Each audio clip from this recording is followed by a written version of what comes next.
we'll see what happens. It would be good to have that back, not just for the vibrancy of radio, but also to develop new talent. One of the problems radio has right now is with local stations just being a transmitter, broadcasting something that's coming from some major market miles and miles away, is that radio stations don't have that pool of developing talent that they used to have. So that's one problem. And then, another problem is just you've got a lot of local cultures that just aren't represented anymore. If I turn on the radio in New York and a small town in Nebraska, I'm going to get the same thing. And that's ridiculous.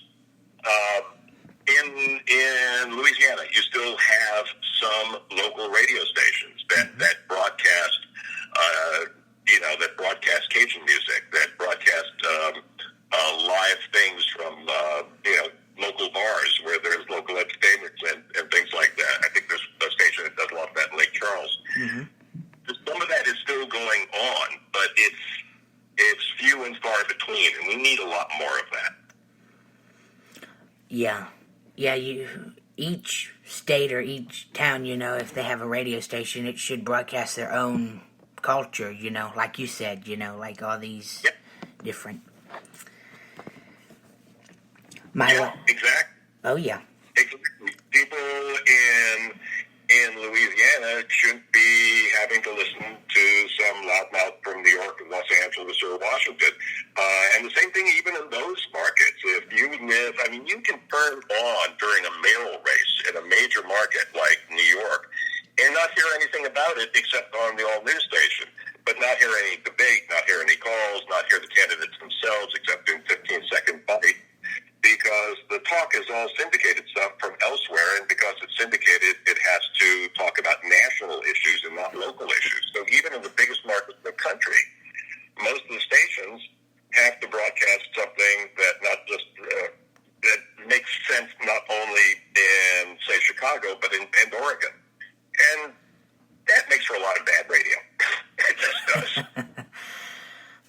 Yeah, and no one wants bad radio. Bad radio. My last question to you is, and I know we talked a little bit about this, but what is your advice to people who want to get into radio? Do you have any advice for people who want to get into the broadcasting industry? Wow. So this kind of plays into the stuff we've already been talking about. So I used to give this advice. I used to say, go to a small town near a major market. And the reason for that is that you can, make all of your mistakes. And you can screw up as much as you want and get better. But as you get better, if you're at least within driving distance of a major market, you can go there and, drop off, in the old days, drop off your tapes. Now, of course, it doesn't matter as much about that because you just, download your stuff. But you can at least go there for the interviews and things. You're not stuck out in the middle of nowhere somewhere. So try and be within an hour. Now, the problem with that advice is that there's not that much going on in local radio anymore. They're mostly just broadcasting, as I said, syndicated shows from elsewhere. So if you can find a station like that, that's great. That's fabulous. There still are stations that do that. But it's tougher and tougher to find. So now, doing something like what you're doing something like a podcast, where at least you're out there and you're kind of getting your chops and you make your mistakes and you learn how to do it better, hopefully. And then, because you're a podcast, anybody can hear you. If you want to give somebody a sample of what you're doing, you say, well, just go here, and you give them a URL or give them that they're using Podcast Addict or something. You just, tell them what show you just dropped that they could listen to. And that's become kind of a new way of doing it. I stopped giving the advice about starting in a small town a long time ago because when I was at WCBS in New York, I went to a college radio convention. They asked me to come and address them, and also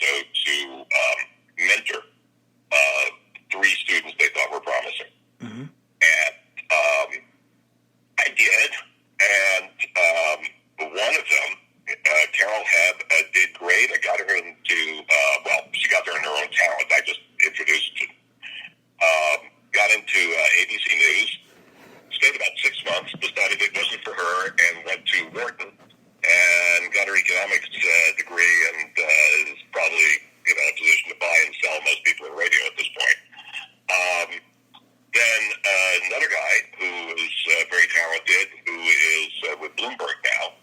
And then the third guy I told this to, I said, start in a small market near a major market, blah, blah. And he just went, the hell with that. I'm not going to do that.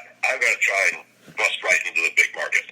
And I said, man, it's almost impossible. But he was very headstrong. And I said, well, good luck. Figuring that I knew he was really talented. I'd been working with him. But figuring that, well, he'll go around, people will say no to him, and he'll, and that'll be the end of that. He'll go to some small market and hone his craft and all of those things that we like to tell people to do. A year later, Keith Olbermann was doing the sports on Channel 2 in New York City. And he's been razzing me for, I guess that's, it's like 41 years ago. He's been razzing me about that ever since. And somehow we remain good friends. Well, that's good. Well, that tells you anything's possible. What you're doing with podcasts and things is really the way to do it now. The only other thing I would say is keep trying to find people, if you can find people who can, mentor you, critique what you're doing, who have the time to do that, maybe locally, a college broadcasting teacher, somebody who can kind of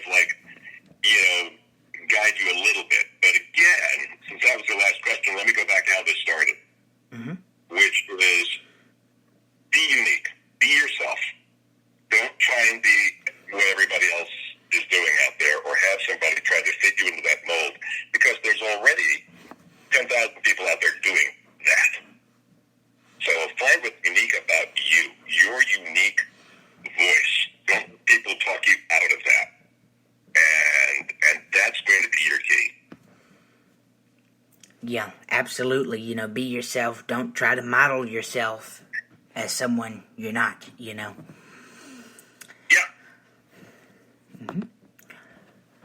Well, Mr. Gross, it's been a pleasure talking to you and hearing about your career, and thank you very much for letting me interview you. It's been fun. Yeah, it was fun for me, too. Good luck with your career, Johnny, and I hope that you keep at it and that you find the thing that ignites your passion in your career. Good luck to you. Thank you very much. You have a good day. Okay, bye-bye. Bye-bye. And that was radio host Mr. Gil Gross. Thank you very much for listening, and God bless you all.